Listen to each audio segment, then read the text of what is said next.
इनकलाब जिंदाबाद साथियों, भारत माता की जय, वंदे मातरम, इनकलाब जिंदाबाद।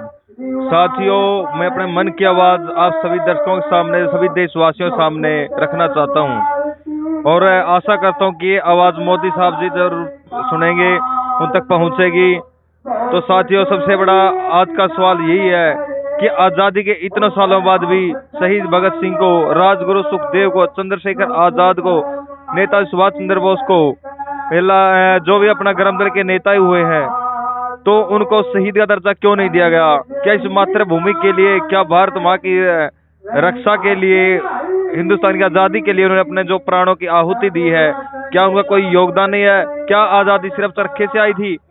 साथियों, बात आजादी की है तो उसमें अगर सबसे अधिक बलिदान दिया है तो गर्म दल के नेताओं का रहा है।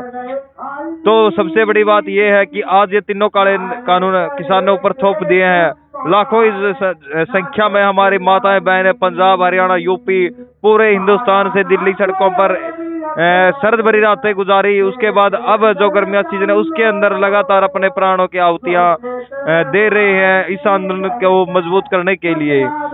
मोदी साहब जी, क्या ये इसी जिम्मेवारी के लिए हमने आपको प्रधानमंत्री चुना था? क्या अडानी अंबानी कठपुतली बनाने के लिए आपको चुना था? नहीं मोदी जी, एक सच्चे हिंदुस्तान के लिए, भारत माँ की आन बान शान के लिए, हर गरीब को रोटी मिले, कपड़ा मिले, मकान मिले, रोजगार मिले, उस हिंदुस्तान के लिए जो हमारे शहीदों ने सपना देखा था, उस हिंदुस्तान के लिए आपको वोट दिया था मोदी जी।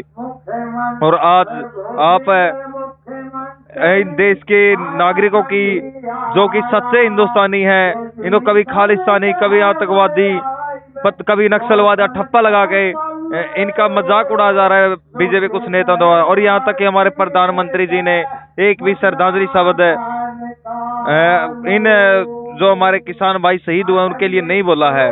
तो ये शर्म की बात है, डूब के मरने की बात है।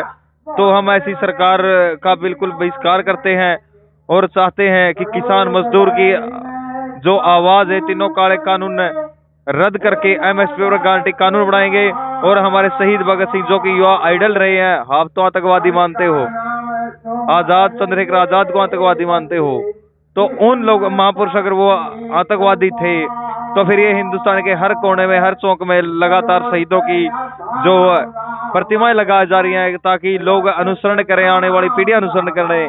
तो फिर मोदी जी, ये आपकी सरकार के मुंह पर करारा तमाचा है, उस कांग्रेस सरकार के मुंह पर करारा तमाचा है जिन्होंने इन शहीदों का सम्मान नहीं किया, इनके परिवारों को अच्छी जो एक फ्रीडम फाइटर की को सुविधा मिलती है वो सुविधा नहीं दी गई।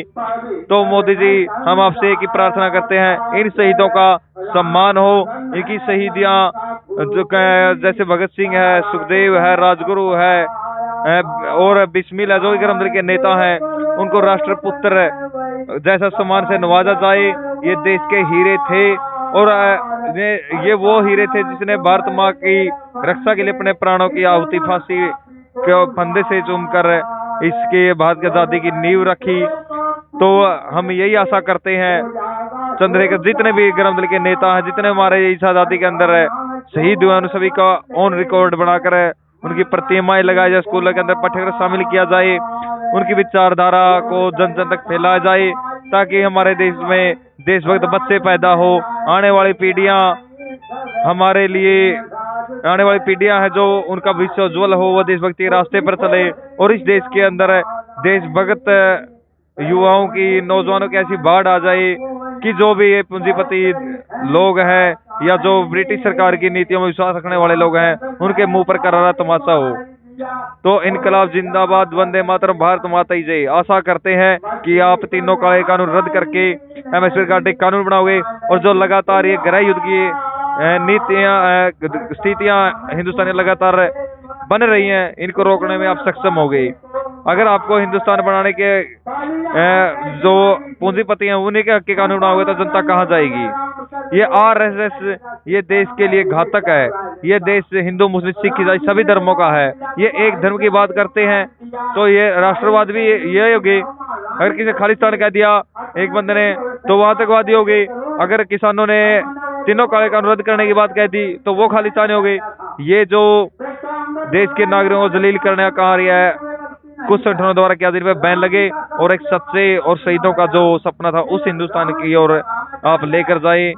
आशा करते हैं कि अब मेरे दिल की आवाज आपने जरूर सुनी होगी। इनकलाब जिंदाबाद, वंदे मातरम, भारत माता की जय हो। जय हिंद साथियों।